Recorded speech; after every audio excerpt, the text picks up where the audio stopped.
Would you describe yourself as a leader, maybe a self-leader? Well, you are. And today we're talking about 8 powerful ways that we do express leadership. This is also a bit of a swan song to women leaders around the world, including my mom, who's got some bang-up advice for dealing with tricky situations.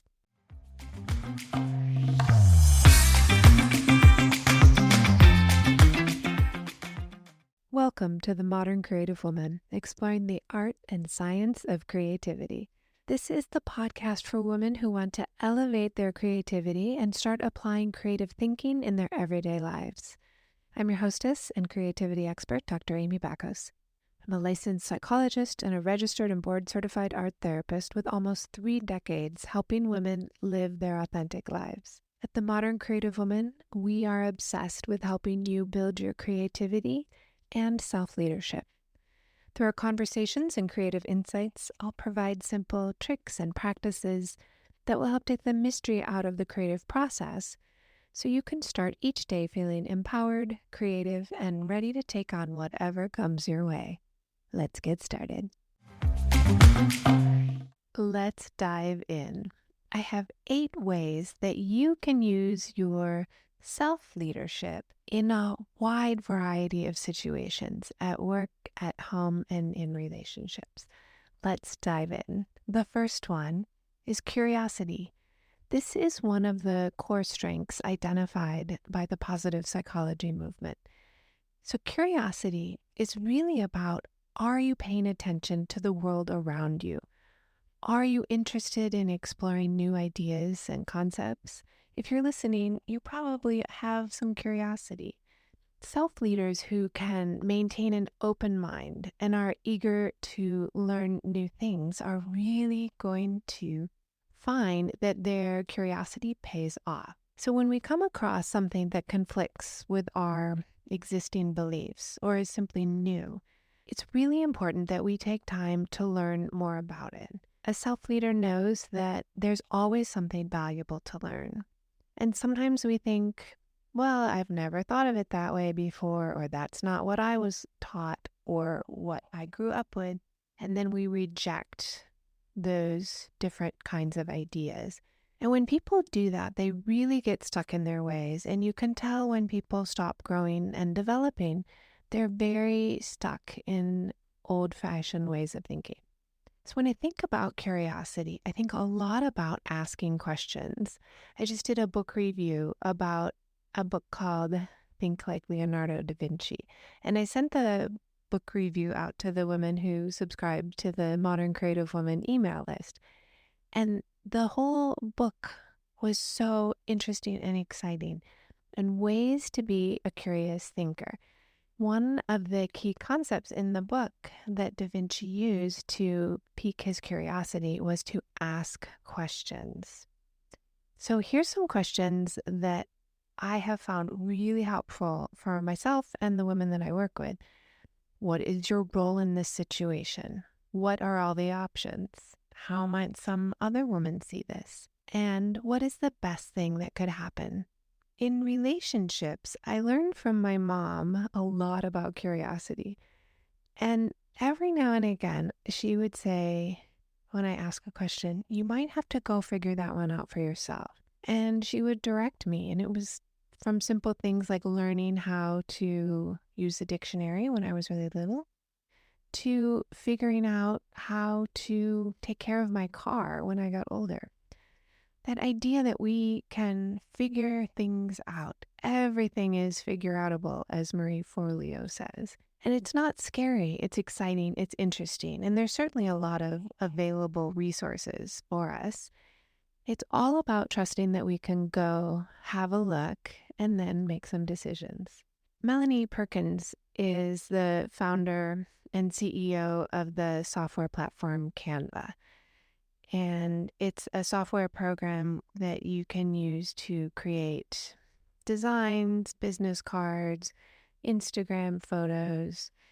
So she said in the beginning, when they were starting to pitch this idea, she said, every time we got a knockback and understood why people wouldn't invest with us, We changed and revised our pitch because failure was never an option. I love that idea. Failure is really not an option. We're not going to fail at life. There's no F grade in life.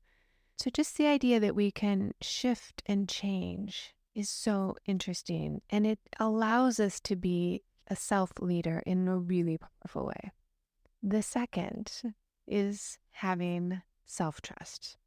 And you can call it trust, confidence, intuition, belief, faith. A sign of a great leader is knowing what you know and knowing what you don't know.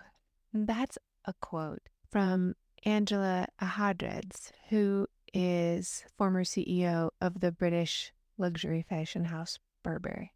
And she did a lot to increase the revenue of that company. And for her, it's about the modesty of knowing what you don't know. I think that's one of the most beautiful things about getting more and more education is you realize how little you do know. That's interesting. It leads back to curiosity. So when you think about yourself as a self-leader, do you trust yourself to make decisions, follow through with your plans? Can you lead yourself when things are not going so well? I think leadership, and especially self-leadership, requires an incredible amount of self-confidence. It's about trusting that you have your own best interest at heart and that you're willing to do what it takes to succeed in whatever your endeavor is, to move closer towards your values.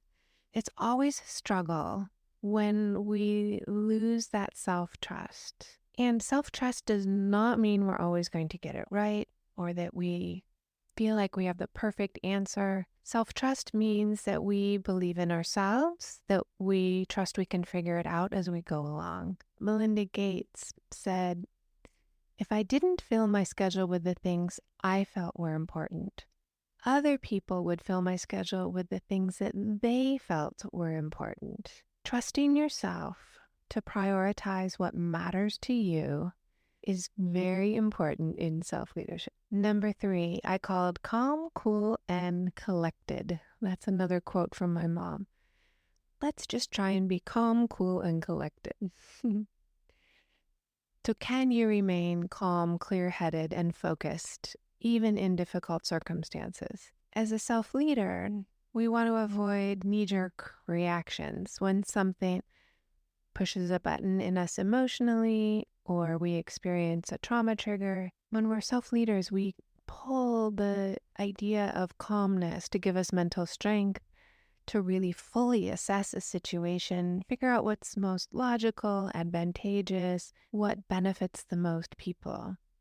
And as a self-leader, we can stay calm when other people seem to fall apart because of stress or uncertainty or disappointment. My mom would say, be kind, be safe, have fun. And it's another way of reflecting on staying calm, that it's important to be calm in stressful situations, but it's also important to be calm in exciting and interesting situations so we don't get swept away. Susan Wojcicki is one of Google's first employees, and she says things are always changing. Part of being successful is being comfortable with not knowing what's going to happen. Let me repeat that one. Part of being successful is being comfortable with not knowing what's going to happen. Number 4 is about getting clear. It's knowing your thoughts, your feelings, your past conditioning, social situation conditioning. It's also being clear on your dreams and the players at hand who will be impacted by your decisions in addition to you. So when we think about clarity as a self-leader, it's about looking beyond your own biases and your own preconceptions to reach a really clear, accurate view of the situation. I've talked a lot about making contact with the present moment. That really applies here. Everyone has their own beliefs and biases, and smart women work hard to recognize our own biases as well as recognize those of the people around them. As a self-leader, we can strive to see the big picture and the fine details so that our decisions aren't based on how we've been socialized to think about other people or ourselves, It doesn't rely on past experiences to predict what's happening in our future dreams. Angela Merkel says, for me, it's always important that I go through all the possible options for a decision. Number 5, compassion. Now, I'm pretty sure you're compassionate to other people. Where women tend to struggle, I think, is self-compassion. Sarah Blakely, she's the inventor and founder of Spanx, says don't be intimidated by what you don't know. That can be your greatest strength and ensure that you do things differently from everyone else. Having self-compassion means that you're willing to listen to that inner voice and see where it leads you. So are you aware of your own humanity? Are you compassionate about your own struggles and your own limitations? I think good self-leaders are able to acknowledge the struggles of themselves and the people around them. Self-leadership really requires us to push and motivate ourselves while also having a degree of understanding and compassion towards our own personal limitations, growing edges, personal struggles. Oprah Winfrey said, I had no idea that being your authentic self could make me as rich as I've become. If I had, I'd have done it a lot earlier. Number 6, bravery. If I was struggling with something in the future, trying to anticipate what might happen or what I would do if someone complained about what I was doing or judged me, this is what my mom would say. Don't worry about that now. We'll burn that bridge when we get to it. She didn't say we'll cross that bridge when we get to it. She would say we will burn that bridge when we get to it. I love that message that if something gets in our way, we can adjust and make changes. That worrying too much about the future, the judgments, or the side eye glances we might get from other people does not serve us. So when you think about self-leadership, can you hold your head high and take a first step in the direction of your values? Many important goals require a lot of risk. Now, the direction towards our values isn't always the easiest or the cheapest or the most acceptable to the people. But self-leadership asks us to bravely move in the direction of our values, regardless of the risk. Now, I didn't say fearlessly move in the right direction towards our values. We can do it with fear. Remember, bravery shows up when we have fear. Amal Clooney says, courage, as they say, is contagious. People who have had the courage to change their societies in India, South Africa, the United States, they inspire each other and create rights for future generations. Number 7, this one's my favorite. Can you guess? It's creativity. Vice President Harris says, there will be people who say to you, you are out of your lane. They are burdened by only having the capacity to see what has always been instead of what can be. And she advises, don't let that burden you. So when you think about creativity, are you coming up with fresh ideas and new options each time you approach a problem? I think self-leaders are able to see beyond the usual or expected actions and find solutions that are unique or can even accelerate our results towards our goals. Creativity is the unique missing ingredient that allows us to step away from the crowd when we want to. It allows us to stand out in business, in relationships, and in many other places. Now, not everyone's really comfortable moving away from the crowd, and it can be very uncomfortable doing things that are considered novel or strange. But self-leadership is certainly easier if you have creativity and you're brave enough to really follow through with those ideas. Lisa Su is one of the few women to run a Fortune 500 company, Advanced Micro Devices. She says the world is starving for new ideas and great leaders who will champion those ideas. Trust me, the world is not saturated with ideas. The world needs your voice. The world is starving for new ideas. I love that quote. Okay, number 8, the last one, community. Rosalind Brewer says, think about this. Have I been bringing enough people along? You can help a peer become a leader. It's not a competition. It's not a race. So do you feel like you're a part of a larger group? Are you connected? Self-leadership requires a lot of independent thought and action. And ultimately, you're the woman who makes decisions about her life. However, acting as a team and having a community is essential. I've talked before about the heroine's journey. The hero's journey is going out and fighting the battle and returning home. The heroine's journey is much more complex, and it includes going out and gathering a community of people and working together to solve problems and achieve collective goals. Kendra Scott is an entrepreneur and has $1 billion company around jewelry and home decor. And she says, I'm always looking for new mentors and asking people, hey, if you were in my shoes, what would you do? It's pretty amazing what you can get from that. I love that quote. If you were in my shoes, what would you do? And it doesn't mean you take the answer of someone else. It means you add it to your list of possible brainstorming ideas.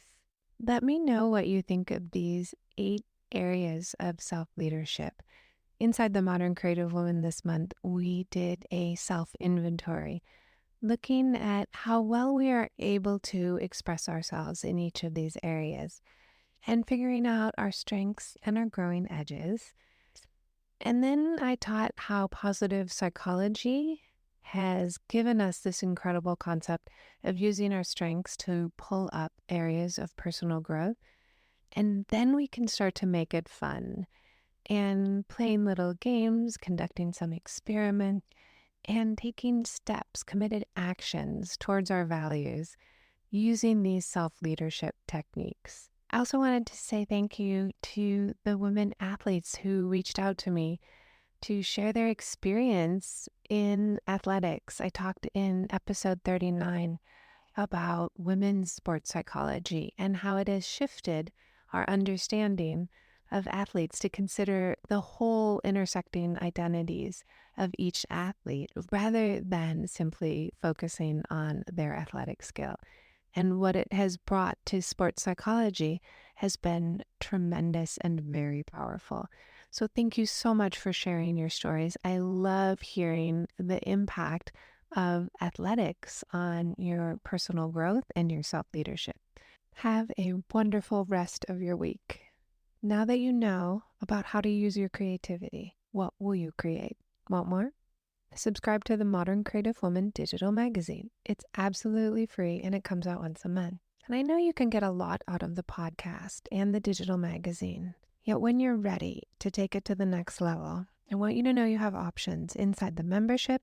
And if you're interested in a private consultation, please feel free to book a call with me. Even if you just have some questions, go ahead and book a call. My contact is in the show notes, and you can always message me on Instagram. Do come find me in the Modern Creative Woman on Instagram, Facebook, and Pinterest at Dr. Amy Bacos. If you like what you're hearing on the Modern Creative Woman podcast, I want to give you the scoop on how you can support the podcast. You can be an ambassador and share the podcast link with 3 of your friends. You can be a community supporter by leaving a 5-star review if you think it's worth the 5 stars. And you can become a gold star supporter for as little as $3 a month. All those links are in the show notes. Remember to grab your free copy of the 21-Day Gratitude Challenge. The link is in the show notes, and you can find it at moderncreativewoman.com. Have a wonderful week, and I cannot wait to talk with you in the next episode.